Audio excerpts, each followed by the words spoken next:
माता कर्मा बाई की कथा। यह कहानी झांसी की पावन धरती की है। आज से लगभग 800 वर्ष पहले रामशाह के घर एक सुकन्या ने जन्म लिया, जिसका नाम कर्मा बाई था। चंद्रमा की 16 कलाओं की तरह परिपूर्ण कर्मा बाई उम्र की सीढ़ियां पार कर गई। परिवार से धार्मिक संस्कार तो मिला ही था, इसलिए बचपन से भगवान श्री कृष्ण की भजन पूजन आराधना में ही विशेष आनंद मिलता था। समय के साथ नरवर के एक समृद्ध तैलकार के परिवार में मां कर्माबाई की शादी हुई। पति के अत्यधिक आमोद प्रियता से किंचित कर्माबाई दुखी रहती थी, परंतु पति व्यवहार को शालीनता पूर्वक निभाते हुए यही कोशिश कर रही थी कि पति भी ईश्वर चिंतन की ओर आकृष्ट हो जाए। एक दिन पूजा पाठ से रुष्ट होकर पति ने पूछा, मैं साफ साफ कहना चाहता हूँ कि तुम्हें किससे सुख मिलता है, पति सेवा में या ईश्वर सेवा में? बड़े ही शांति स्वर में मां कर्माबाई ने कहा, मुझे वही कार्य करने में सुख मिलता है जिसमें आप प्रसन्न रहे स्वामी, यही पत्नी का धर्म है।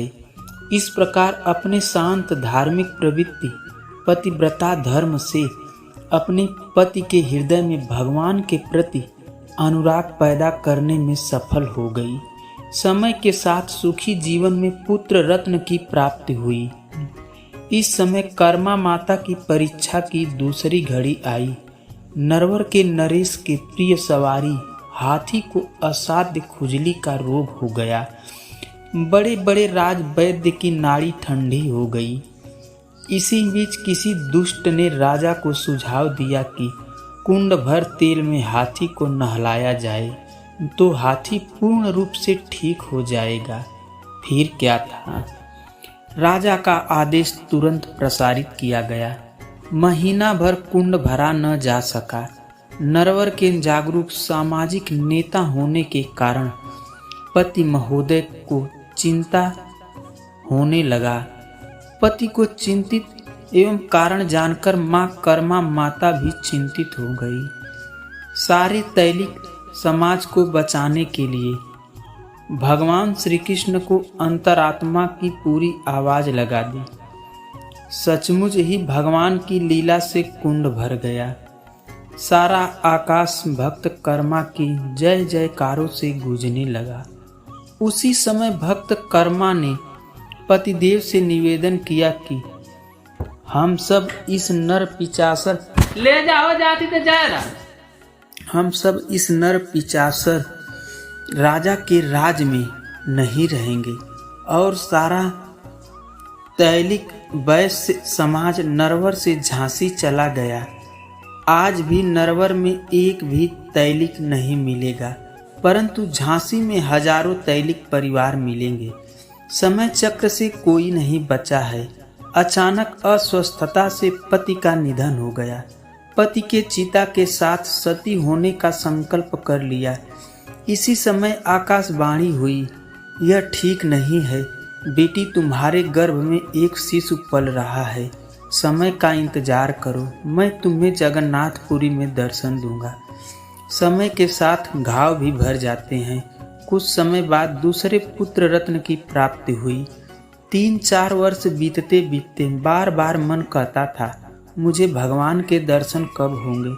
निदान एक भयानक रात के सन्नाटे में भगवान को भोग लगाने के लिए कुछ खिचड़ी लेकर जगन्नाथपुरी के लिए निकल पड़ी मां कर्मा। चलते चलते थककर एक पेड़ छांव में विश्राम करने लग गई। आंख लग गई। आंख खुली तो माता कर्मा अपने आप को जगन्नाथपुरी में पाई। आश्चर्य से खुशी में भक्ति रस में डूबी खिचड़ी का प्रथम भोग लगाने के लिए सीढ़ियों की ओर बढ़ी। उसी समय पूजा हो रही थी। पुजारी ने माता कर्मा को ढकेल दिया। इससे माता कर्मा गिर पड़ी। रोते हुए माता कर्मा पुकारती है, हे जगदीश, हे त्रिपुरारी, आप पुजारियों की मर्जी से कैद क्यों है? आपको सुनहरे कुर्सी ही पसंद है क्यों? तुरंत आकाशवाणी हुई, कर्मा, मैं प्रेम का भूखा हूँ, मैं मंदिर से निकल कर आ रहा हूँ।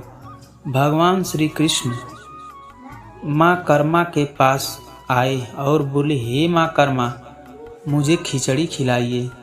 माता कर्मा भाव विभोर होकर खिचड़ी खिलाने लगी। भक्त माता को भगवान ने कहा, हम तुम्हारे भक्ति से प्रसन्न हो गए हैं, कुछ भी वरदान मांगो। माता ने कहा, मुझे कुछ नहीं चाहिए, बस आप मेरी खिचड़ी का भोग लगाया करें। मैं बहुत थक चुकी हूँ, मुझे आपके चरणों में जगह दे दीजिए। इस प्रकार भगवान के चरणों में गिरकर परम धाम को प्राप्त हो गई। तब से भगवान जगन्नाथ को नित्य प्रतिदिन खिचड़ी का भोग आज तक लग रहा है। वही खिचड़ी जो महाप्रसाद कहलाती है। दोस्तों, यह वीडियो आपकी कैसी लगी मुझे लाइक और कमेंट करके ज़रूर बताना और मेरे चैनल को सब्सक्राइब भी करना।